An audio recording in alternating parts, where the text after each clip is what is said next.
Thunder Grunt.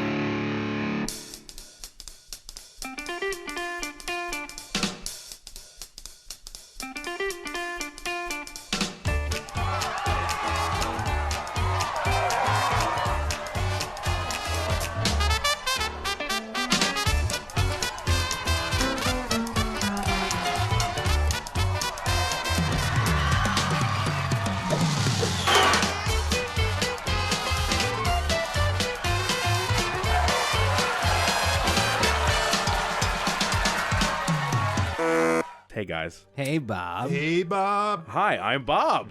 I'm guys Jimmy. Just said. I'm Jamie. And we're gonna talk today about an American classic. I mean, I'm kind of actually scared to even say the name because it's like really hard to talk about for me. Because it's like untouchable in a lot of ways. But we're gonna talk about Fargo and the script of Fargo. Well, it's not like we're gonna be bashing it. I am. No, Jamie's ready. Jamie hates Fargo, so as we all know. Hates good writing. As we move through the worst movies of the last 2 decades. Yeah, welcome to the Bash Fest. Yeah, right. First Fargo, then Citizen Kane. We're coming for you. That's our last episode. Rosebud so stupid. Who's a sled? It should have been a fucking dinosaur. Okay. So Fargo, guys, we got a long list of topics here that you want to discuss. This is unquestionably a classic. I think that I don't know many people that would want to even like attempt to talk about it. It's a weird screenplay. It's very weird, in many ways. Yeah. But that isn't like the Coen Brothers. They write weird, but they work. Everything works. Always.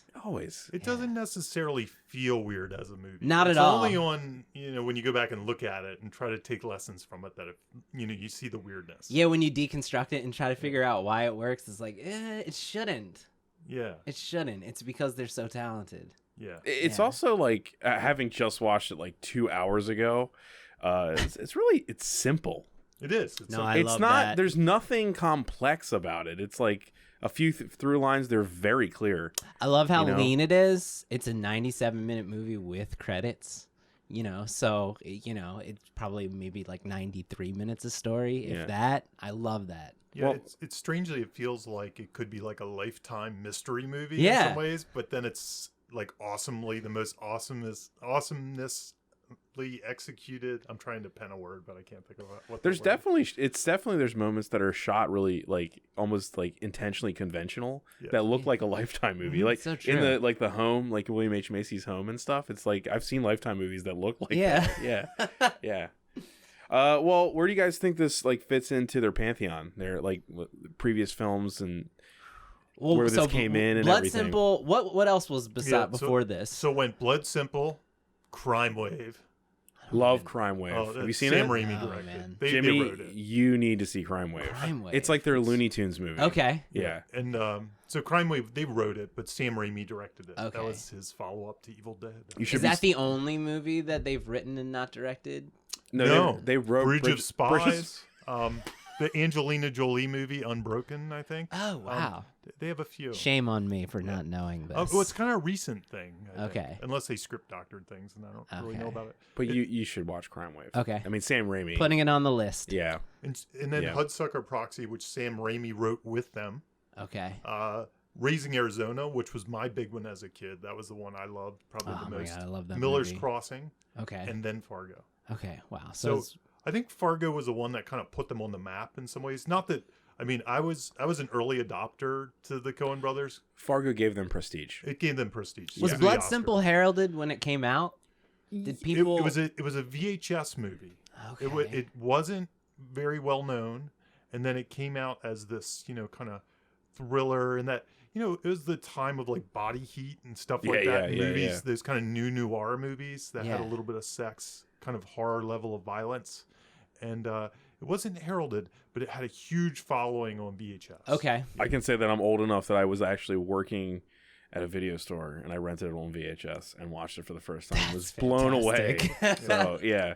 My father rented it and said, "You got to watch this," and he really just wanted me to watch it for like the M. Emmett Walsh reaching through the window scene. Yeah. And of course, There's that bullet scene with the bullet holes through the walls that every movie used since then to this day.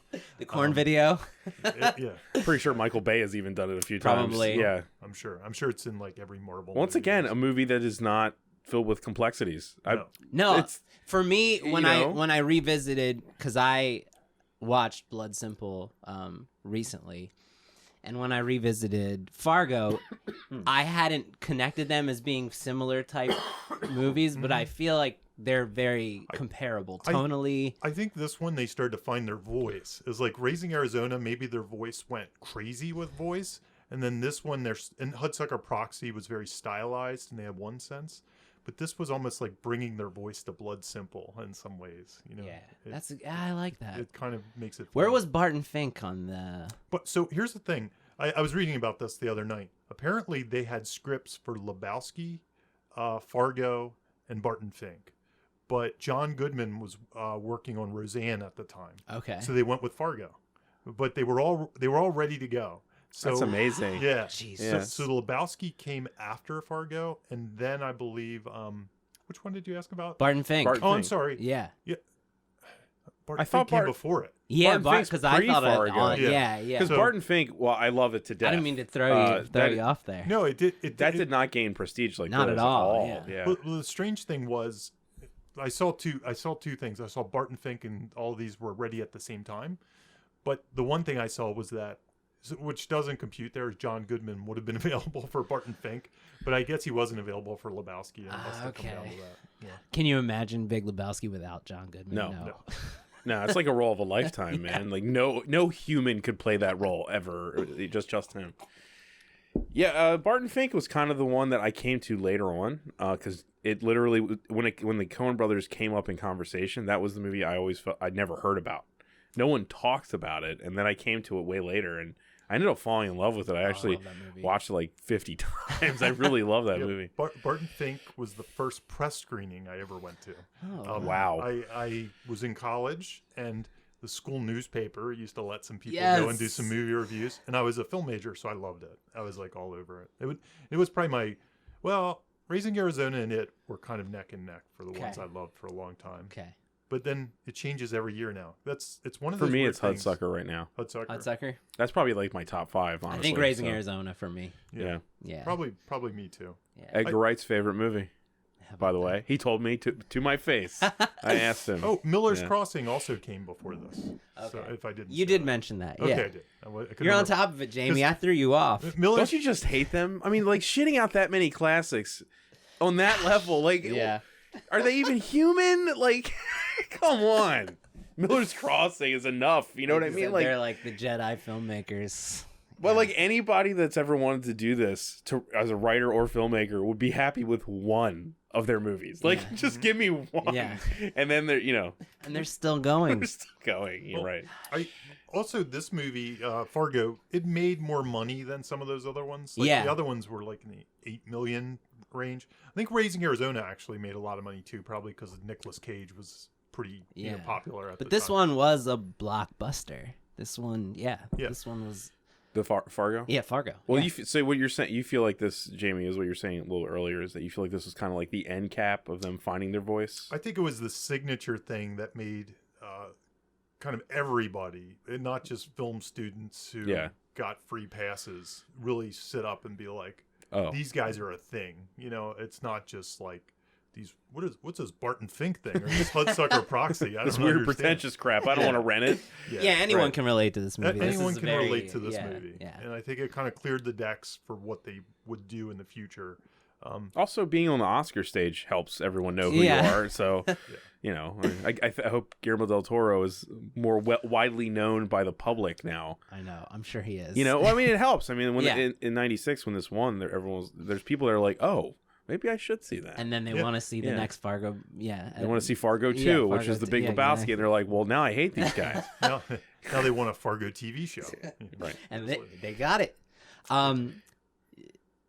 Yeah, Jamie had warned us because we read the script before the podcast about the format, because I had never seen the script or any Coen Brothers scripts. Wow. Mm-hmm. They give me hope because I'm bad at formatting, and I'm like, well, maybe like that's kind of like if the personality is in there, maybe, you know what I mean? I want to hear your take on this. Well, as a teacher. Yeah, I don't know what to say about it because their format, it's not really inventive. It is kind of just lazy. It's lazy in some ways. It's not like I look at it and goes, "Wow, there's Coens. I want to imitate that." It's just like they're almost doing it just to do it. Just because they have to put it on paper. But it's for it's for what they're gonna do. So they have the advantage that they're gonna make it right. So they don't have to. They can communicate with everyone that needs to be communicated. You know, all the various departments. They don't need the script. They already have envisioned, you know, what they're gonna do. So they have the advantage whereas your amateur person. Just to give an example of what it looks like, and I recommend everybody go and check them out because they're all yeah, it's really different. Yeah. You can find Raising Arizona. You might even be able to find Blood Simple and things like that online. They don't use interior or exterior. They tend not to use day. Sometimes they skip scene headings altogether and just put like a dead person's face and just move from there. They're almost like shots. It reminded me of reading a play, screenplay. Yes, more than I would anything. say that's very good. That's a very good description of it. And then just for some random reason, they decide not to capitalize dialogue names. They just use regular that's a weird case. thing. They center them. They do everything else normal.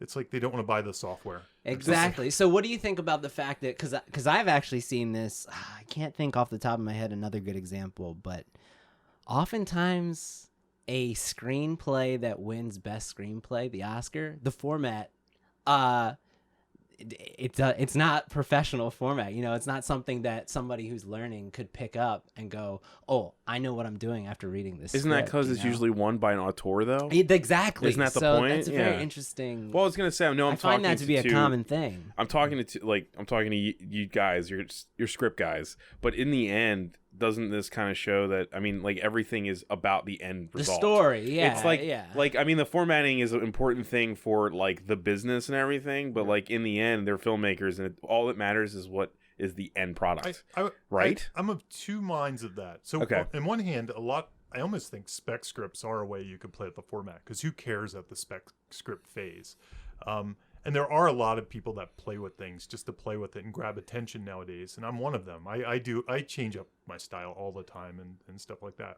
On the flip side, once you go into production, you kind of need those ints and days and stuff like that, because it helps the producers. It helps the line producers. They have software that sucks the document into a thing.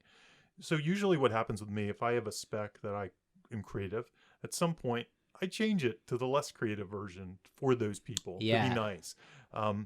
But it kind of tells you that it's not, don't freak out over format. Don't be totally crazy about it.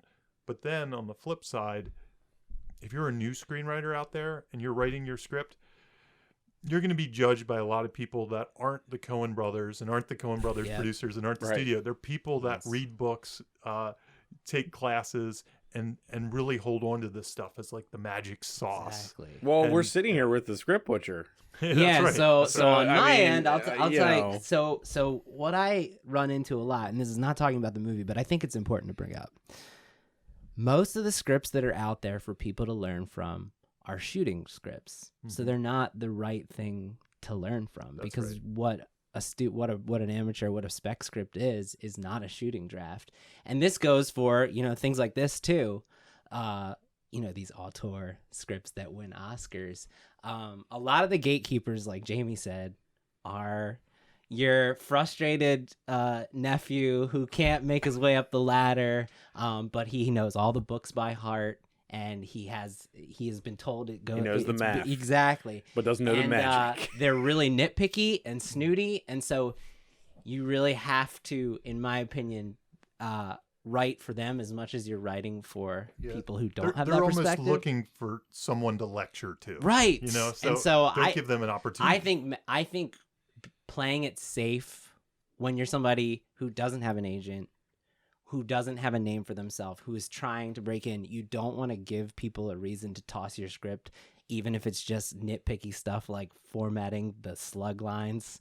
So I think it's flies and honey, man. Yeah, it's That's smart. honey, it's smarter to do it very safely. And the danger may outweigh the advantage. Like, what is the advantage? Because again, it almost just feels lazy. Like, why why not capitalize the dialogue? Right. Why You not know? capitalize the name of the character? Yeah. Exactly. So I try to, as a script consultant, I try to preach proper format just to protect the writer from it distracting from the story. Yeah. You know, Do you because a think lot it- of people get distracted by improper format. They don't even pay To- attention to the story. They're like, look at the way the slug line looks. The bottom line with that is Joel and Ethan Coen, send your scripts to scriptbutcher.com. Jesus, come on, man. What? Oh, yes. Absolutely. Please do Come on, it. guys.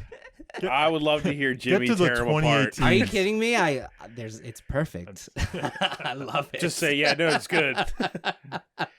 It's good. I don't want to, yeah. But it's worth mentioning. I was going to say, to refocus us a little bit, Yeah. do you think, and this is, I think, true of these two people, like, do you think that almost the laziness or the way that they wrote these is part of the whole deal? Do you know what I mean? Like, there's some filmmakers that actually, in the scripts that they write, like, put their personality more than anything. Like, Shane Black, even, like, you know how he always added stuff like, this would be a great house to have sex in. And you know what I mean? Like, he would just add things. There's definitely a character that the Coen brothers portray publicly, and maybe this is part of it. Maybe that kind of aloofness, or you know, it's like, very laissez-faire for sure. It's a Yeah. very like effortless script in that way. Yeah, but I thought it was worth talking about because I run into it every day. I always bring up A Simple Man. I watched that movie, and I think like everyone, I watched it and I was like, what? You know? And so I got to watch it a few more times, and I got it. But then I listened to the commentary, and on the commentary they're talking about how that their opening Jewish parable has no meaning to the actual movie. And that made me just realize, okay, I get those guys so much better by listening to the commentary. Yeah. Like, it literally has nothing to do with the rest of the script. They just wanted to do it. Yeah. What commentary was it that they had the two fake British? I'm pretty sure that was Blood Simple. Was it Blood Simple? That's great. Yeah, they had the fake guy commenting on. Yeah, Yeah, that was like the most brilliant. Yeah, but that's like their sense of humor with all of this. You know what I mean? Like, I don't think they care about formatting, and they never will. Yeah, and they don't have to. that's why they're geniuses. But if you're out there listening and you're just starting, I it's think not a you lesson. should. Don't take it as a lesson. It's Right, just, right. yeah. If you're the Coen Brothers, you can do it. But let's dive into the movie a bit. Let's talk about protagonists, Okay. because this movie's got kind of a from dusk till dawn thing going on, weird. doesn't it? So weird. What do you think, Yeah. Jamie? The protagonist. This is a tricky question. I mean, I'm gonna go with William H. Macy. Okay.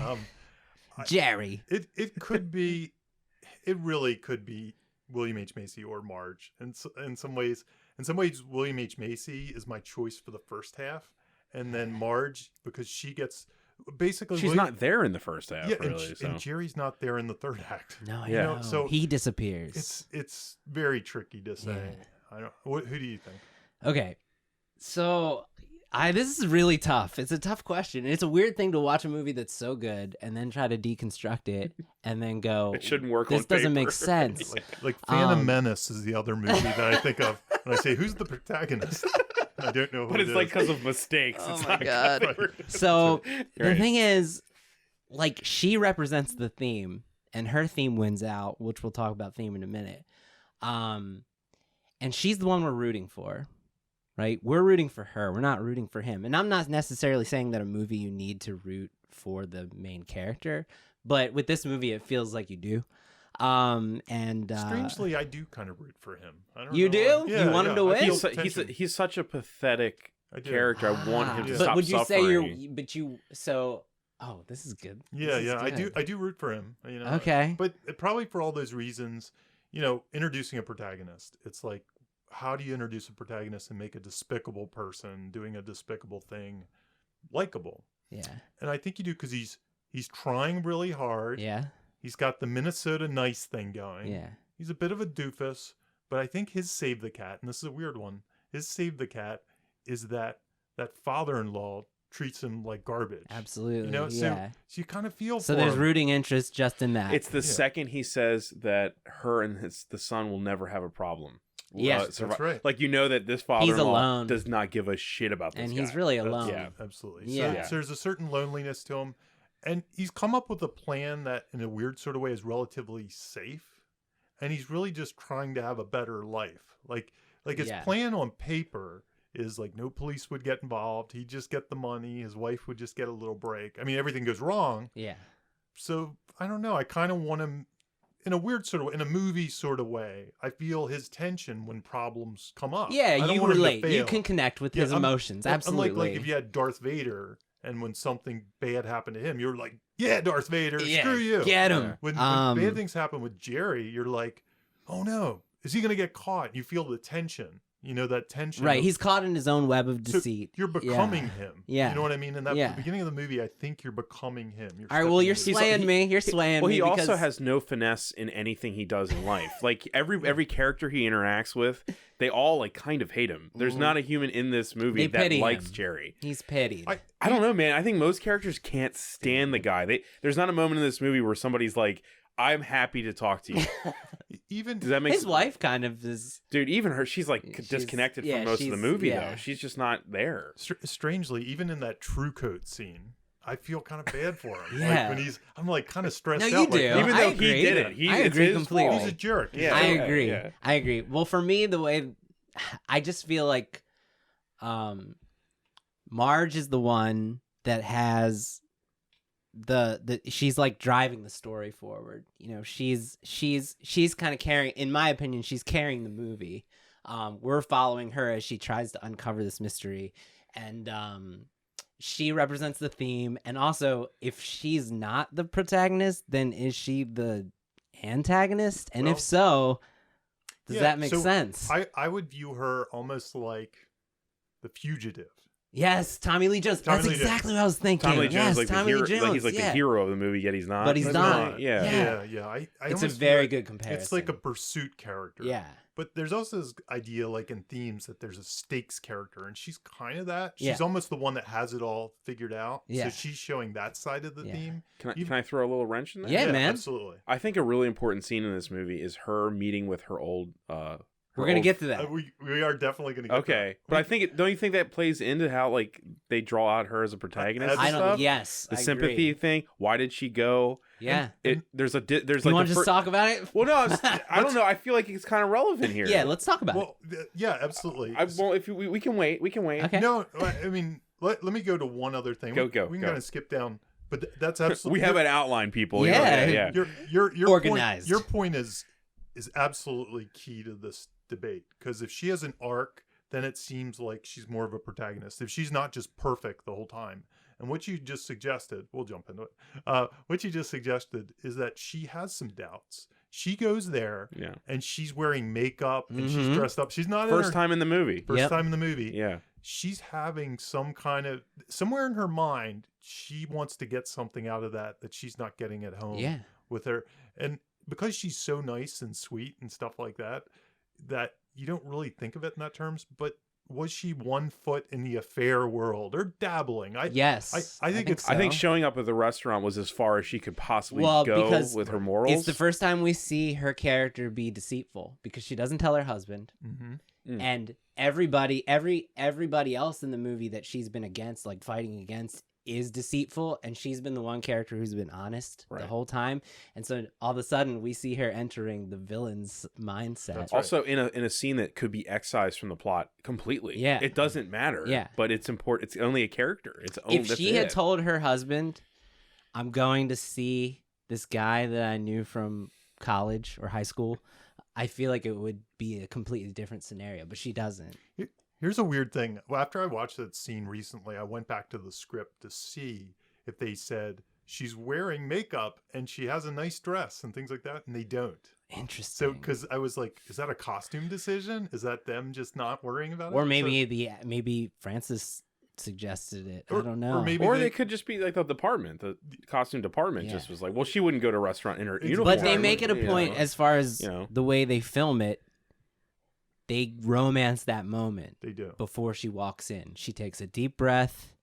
She has this moment where you're looking and you're wondering what she's thinking, and it appears she's thinking like this could go somewhere interesting. Can that I even I'm throw not another- used to. When I was watching it, another thing I was thinking of too, like in this scene, if you took the whole movie and erased it and just had this scene of two humans meeting, and it gives you almost all the information you need to know what's happening.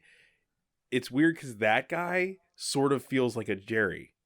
Well, yeah, he's he is. pathetic, alone. He is just like telling that a on complete purpose. lie. Got a scheme. He's trying. Yeah, he had obviously different intentions. He's dishonest to the person he wants, and he feels like this could save him and her at the same time. And It what's just all is like underneath it is, and like, we haven't gotten into theme yet, but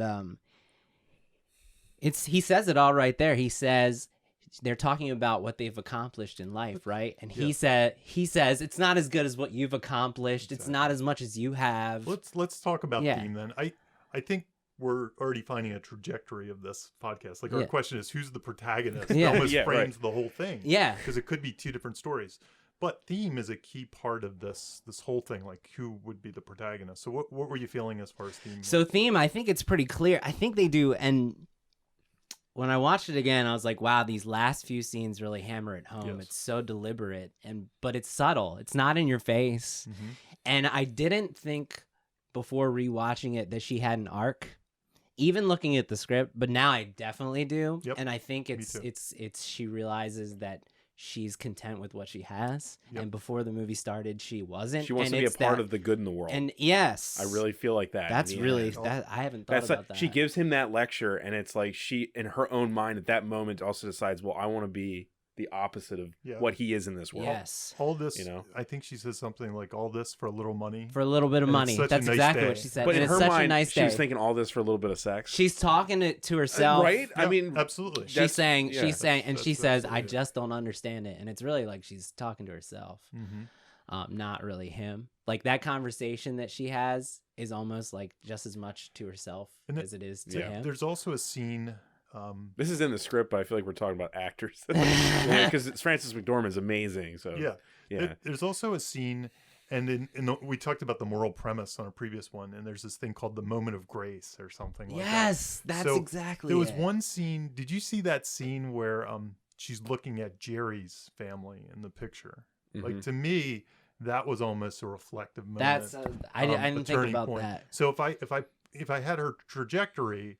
There's this whole story. Should I have an affair? Shouldn't I have an affair? Maybe we're going a little too deep because, like you say, I think maybe going out to dinner with him, it's almost like digging up your old boyfriend on Facebook. That's the equivalent of this. I don't think she's really good. No, I agree with you. But there was an inkling in her mind. Oh, there's absolutely, it could go somewhere. Like what? Yeah, like that's why she's showing up. There's something she's missing, and that's why she showed up. But I don't think the character would ever step past that. Right. Like, no. I never felt like she was. But she needed to face it to realize that. Yeah. So yes, she's a character that starts out thinking maybe I should try this, and then she actually has that experience, which sets her going in another direction. Yeah. And then she sees that Jerry is a guy that had all these good things and has tried something else. He's looking at the happy family. Yep. That's right, because he has kids, which she's on the way to. Yep. And then by the end, just through her statements and her settling in with her husband, you feel like she's satisfied. She gets what the path is, and she knows that that's, but what she has is pretty good. It's not worth looking at. She even says that. And listening to all of us talk about it too, it kind of, what I didn't say yet, what I wanted to say is the way I feel about this movie is I agree. You said Marge was your protagonist, right, Jamie? I said Marge. You said Marge. I actually am not sure, but I lean toward. I can't decide. I lean heavy on Marge. Me too. The protagonist, and the way. Sorry, Jamie. That's okay. No, it's fine. I think I don't think there's a wrong answer. I love that we can. The way it's written, the way that this is written to me is the reason I said From Dusk Till Dawn earlier was because to me Jerry in that whole story is like the epilogue. Or the prologue, sorry. It's just simply, this is how we got to this story over here, but we had to give you all this to get to, it's her movie. Yeah. This is her movie, and it was just, this is all the details of how she got to where she is and how she's going to learn the lessons she has with her husband. Yeah. It's a short film that has like a whole film around it justifying it. See, so because they're so separated. They are. They're so separate. I agree with all of that because my bottom line is you really can't say because it is so weird. Not according. Not according. That's just how I saw it. It's your normal book that you open up. Like you can't just analyze this and say this is Sid Field. This and it works fine. It works fine. But here's the thing: like if I was outlining this movie, there'd be so many ends. There'd be so many different ways I could do it. One way you could do it is to show Jerry in his ordinary life. Yeah. And then he gets his catalyst or his inciting incident is, you owe us money. And he has to come up with a plan. And then he comes up with a plan. I'm going to kidnap my wife. Mm-hmm. And so it could start completely different. But Earlier. but instead it starts with him almost what would be a break into two kind of moment. Yeah. You know what I mean? For him. For him. his character. So, Yeah. For him. So that's one way you could start it. You could have started it with Marge. Yeah. It could have been a traditional procedural where you set up the pregnant sheriff. She has a little funny encounter. Mm-hmm. Then she finds some bodies. Then she starts digging. And it's really interesting that this is kind of, when you're in the outline phase, this is why I personally am a fan of outlines, because you can experiment with all of these and find the one you want to go with. You can pick, and after you get it out of your system, the boring version, maybe you come up with a Coen Brothers version that just starts right there. And well, bam. if you did it conventionally, would this movie be that notable? I don't think it would be as good. They can still direct like nobody's business, Yeah. so we're not arguing that. But like, it'd be less notable. Pace-wise, I think it's perfect. I don't think we'd be talking about it for half an hour. No. You know what I mean? Like, there wouldn't be any reason. You know, to we it. could probably find a movie that was like this, that was done that way. did I it can't the think way of that anything you else that's described. out. Yeah. Well, just think of like any serial killer, Yeah. the forgettable serial killer Yeah. thing, where it's like you're meeting all the characters right off the bat. You know exactly where they're coming from, and then it's just how do we find them? That's the I movie, think, like, right? the fact that we don't meet, because I'm with you, Bob. I weigh heavily that this is Marge's movie, and I love that. I love that we don't meet her for 20 minutes. Like, what movie do you watch where the main character, you don't meet the main character for 20 minutes? Right, yeah, maybe right. one of the main characters, but not the main character. The Phantom Menace. I'm sure there's got to be good examples. I can't think of any. Jamie's got to throw in Star Phantom Wars. Menace. Anakin. I don't think we meet him till 30 minutes. You're good not point. wrong. No, you're but not wrong. I don't feel like that was like a voice decision, though. But that was Lucas for me, drinking like, too I much. think the setup of this movie is less about Jerry and more about, because this is like the why done it, right? So it's the setup of what Marge is going to have to uncover over the course of the story. We're just learning that. And if I could, like, Jerry, he's written wonderfully and, He and is. performed beautifully. Yes. But if you really examine it, Jerry is extremely one-dimensional. Like, he, like, it's, you know what I mean? If he is the protagonist, there's not that much to Jerry. Well, but Marge, as we talked about, is going through something here under the surface. So here's my argument against Jerry being the protagonist. This is why I really couldn't settle on one or the other. But I think in a story where Jerry was the protagonist, he would either arc or have an opportunity to arc and choose not to, which would end in tragedy. Yeah. And he doesn't. He just bullets through the whole he just thing. bullies through the whole thing. Yeah. So he never really, he's not the character that ever has a dilemma, really. He just keeps trying to fix the problem, Yeah. the surface level problem. For himself. For himself. Yeah, not even for his kid. Even his kid, he lies right to his face. Yeah. Is there a term for a character that's constantly balancing plates and they just keep falling off or something? I don't know. What would you call that, Jamie? Like a circus act? I'd call that a Jar Jar Binks. No, Right. and just keep the Phantom Menace love rolling.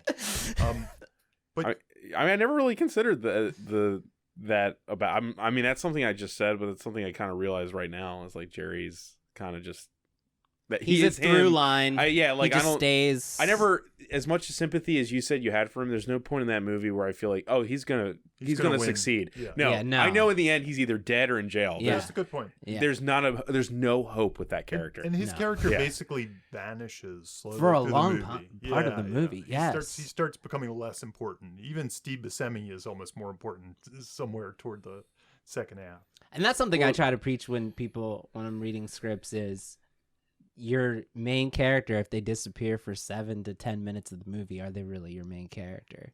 You know, if they're not driving, if you go 10% of your story and your main character has been disappeared and they're not Right, affecting right. the events whatsoever, are they really the driving force of this story? You know, so and he disappears for like 20, 30 minutes. Yeah, but isn't this proof that there's ways to do everything? Yes, you know absolutely. what I mean? Like, Yeah, if no, there that's is- true. Yeah. I know we always argue about that, but I don't always love talking about Well, that. I don't always believe in a right and a wrong. Yeah, That's yeah. why, like, this is great because this script, I can't. It's unexplainable in a lot of ways. Like, It yeah. is. It's strange. Why is this so gripping? it is. But and that's interesting to say because one of the things I had trouble with was finding like what's the inciting incident or the catalyst or that typical structure. And the reason it works without it is because the first scene is almost like an inciting Absolutely. I was just gonna say the first scene incident. was, And every scene after it is like, what happens next? What happens next? And as long as you can do that, all this kind of structure nonsense that we talk about and stuff doesn't really matter. Yeah. No, the Coens are good at like the butterfly effect, not the movie, the concept. Like that meeting at the beginning is how a woman learns not to cheat on her husband. Yeah. That meeting leads to this Or series that of she events. doesn't want to She doesn't. cheat on her She doesn't want to husband. cheat on her husband. Like that one moment here led to this woman making a Yeah. decision not to have sex with another That's man. so true. Over here, Everything is consequential to the next everything. Yeah, it Yeah. all matters. thing. Yeah. Because the weird thing is the inciting incident. Then otherwise, if you take it according to the typical page 12, page 15, it's Jerry getting a call Yeah. about not doing it, and I've heard arguments about that. Like, is that an inciting incident? Because how does that really change things? You know, he definitely, and there's some notion that Blake Snyder, I think, said in Save the Cat, where the catalyst is the thing that undoes the world that's set up. Like, you know, so it makes the main character seek balance. Okay. However, I mean, how does he seek balance? Is it just a complication? Is it really, you know, is it his unconscious wrestling with his conscious? I'm not sure. Yeah, I don't think. Also, we don't know what he's trying to seek balance toward. I know they or never against. answer that. They I don't like know- that they never We answer don't know it. really what he needs the money for. Or I love anything. that. Yeah, it's the briefcase with the glowing Yeah, rock I love in it. that We they don't let know. it up to your imagination what scheming things he did. Well, because you know him and you know he screwed up. His life is a screw up. He messed up big time with somebody worse than who we're watching. Like Shep was like that Shep guy, Shep Proudfoot was like the savior of his story. Like this guy can help me, and if that's your savior, if you almost look at it, so I'm running with your plan now. I'm going Marge. Team Okay. Marge away. oh Team really? Marge. We convinced Yes. you. All right. So if you say the whole thing, and I like the prologue idea, it's like Lord of the Rings. Yeah. We just have this montage of Sauron and stuff. It's almost like Jaws in some ways. I agree. Okay, Yeah. yes. The murder happens. Yeah, yeah. She comes Yes. to visit it. She investigates. You know, she finds the complication. I think your police work's a little faulty there, which is my favorite line in the whole movie because there's something about that. That whole conversation is my favorite. Oh, conversation. it's- That and the broom conversation. Yeah. The guy with the broom Yeah. who's sweeping his driveway. Oh yeah. Love it. Yeah. They have I love everyone in this movie. Just like, yeah, it was funny looking. They have He's nothing to fu- say. yeah. Yeah. There's something about the way she critiques the guy's police work that's the thing that endears me to her. Yeah. That's the one line that totally endears me.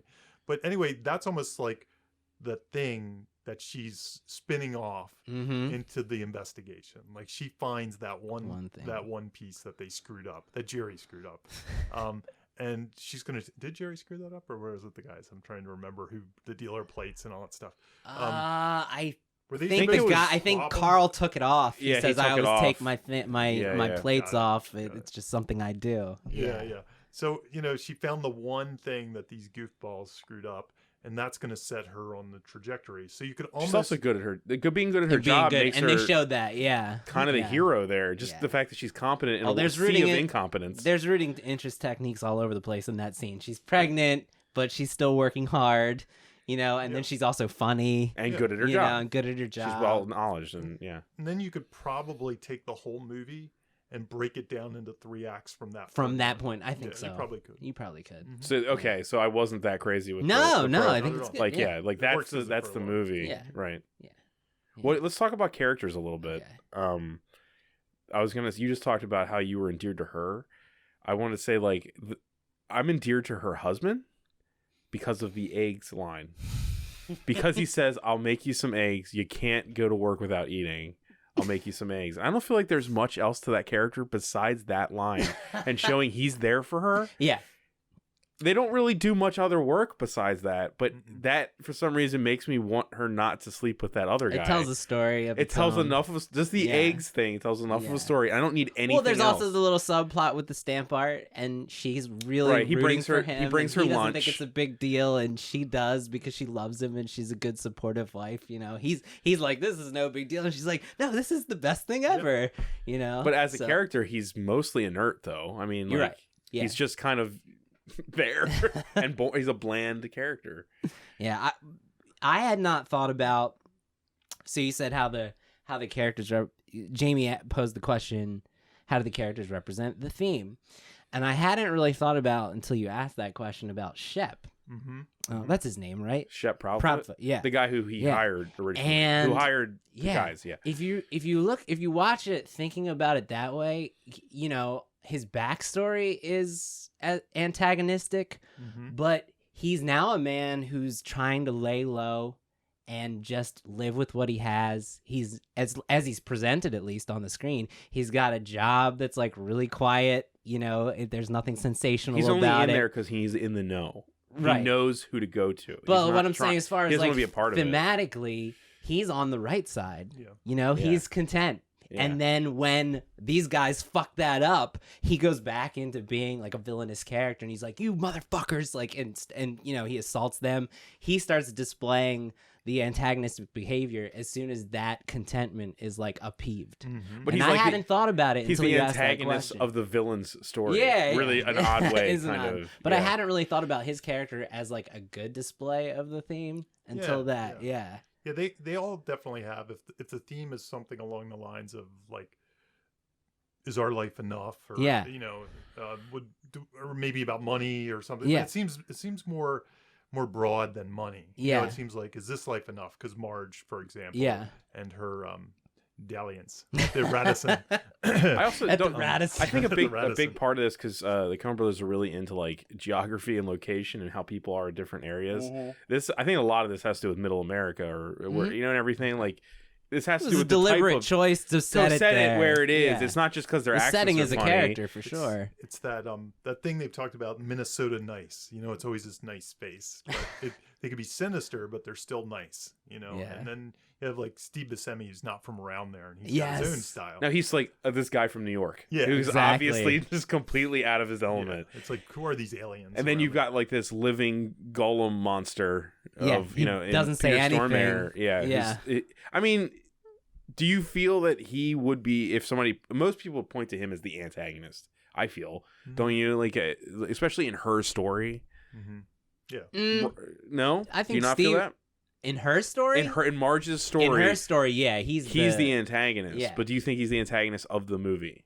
I think Carl's as much the antagonist because Carl is the most covetous.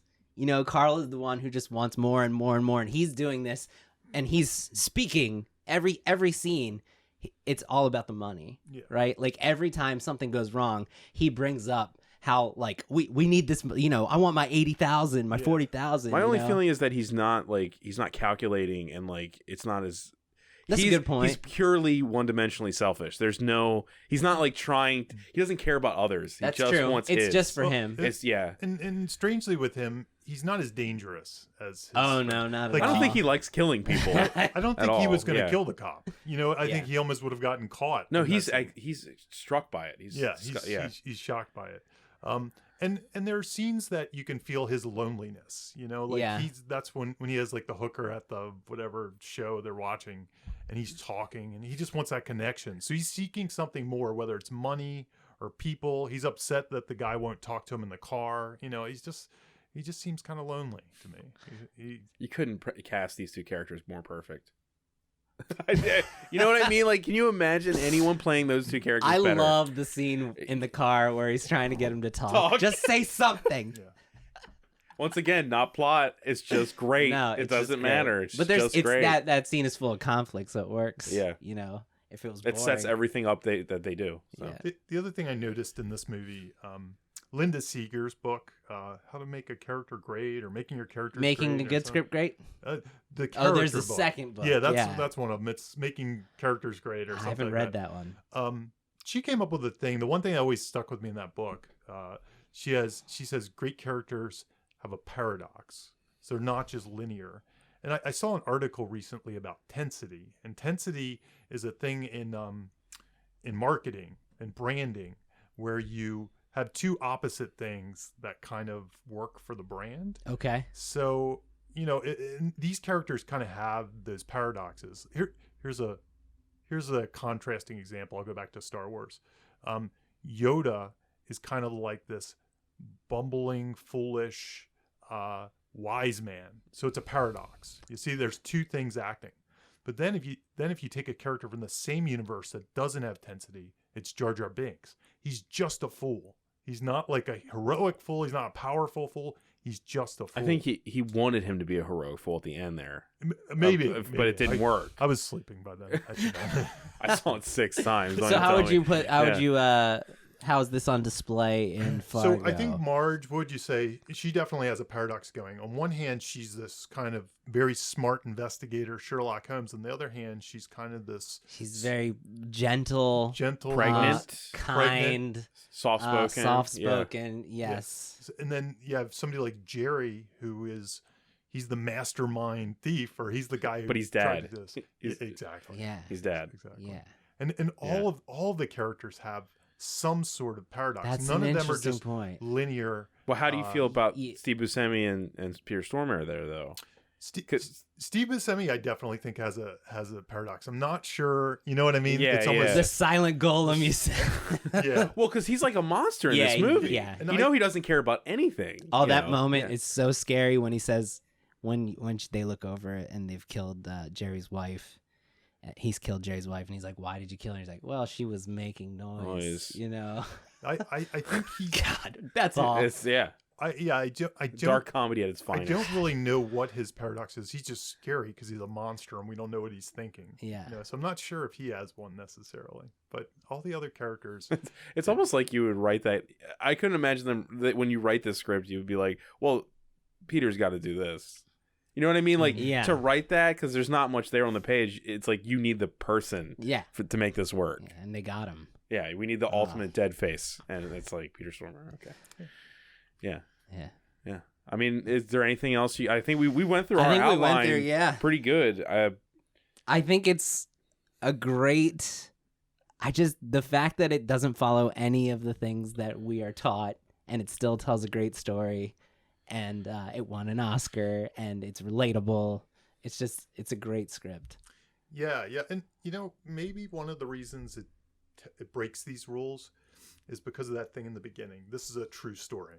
Yes. So we didn't talk about that. Yeah, being that they're trying to kind of, and I think that's up for debate, right? That's still a debate. Oh no, they said it's not. There's two things. It's not. But I think when you break structure and stuff like that, like if you watch a found footage film or something like that, those movies don't always follow convention because they're trying to follow reality. Mm-hmm. And if you start hitting beats and stuff like that, it feels less like a true story. I do think there was part of this that they were trying to trick people. Like, it's almost a joke they're playing on everybody. Like, could this dumbass story, like this silly, goofy story, be a true story? Yeah, and if you had, I guess, see what you're saying, and if you had followed it traditionally with, setting up all the things in Jerry's world that need fixing, and then slowly, you might have been winking at something. Yeah, you wouldn't have sold the true story aspect, and I think there's probably still a lot of people. So they've said on record that the only two true things about this story are the wood chipper incident, which is a 60s murder incident, and the guy who was cheating, I think it's GM, with the writing down the serial numbers. Right, that was a real thing that happened. That didn't. It wasn't. That moment, we were talking about Minnesota Nice. I feel like there's no better moment that's displayed than on that phone conversation.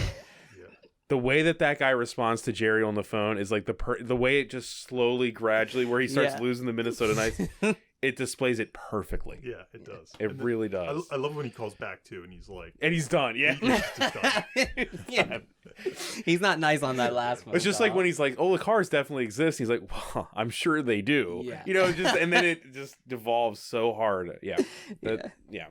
Is there anything else, guys? I mean, I think we talked about everything. Yeah, I think I'm convinced it's Marge. That's okay, we're all on Team Marge now. Yes. Team Marge. Wow, we had an arc in this podcast. Yes. We did. I was on the fence. I debated. I went back and forth, and I came out with Marge. That's a perfect arc. Yeah. I mean, I guess the only thing I would ask you guys is, what would somebody that's diving into writing right now take away from Fargo? Tension. Tension, definitely. The scenes are the average scene length in this movie is 2 minutes and 7 seconds. That's very important because there's a big. You're nuts! I can't believe you Did you like watch it and notice that? I found somebody who Oh, said okay, put it. okay. All right. That's important to me. I was like, does Jimmy watch movies what I'm saying like is, that? He has an app. the magic. I preach this. The magic of the 2-minute scene. Yeah. Okay. Tension. Character paradox, as Jamie said. Yeah. What else? That's my takeaway from this, for my own self, is character paradox. Google tensity out there, and I think you'll find this thing, tensity in storytelling. It's a really good article that I've taken to heart recently.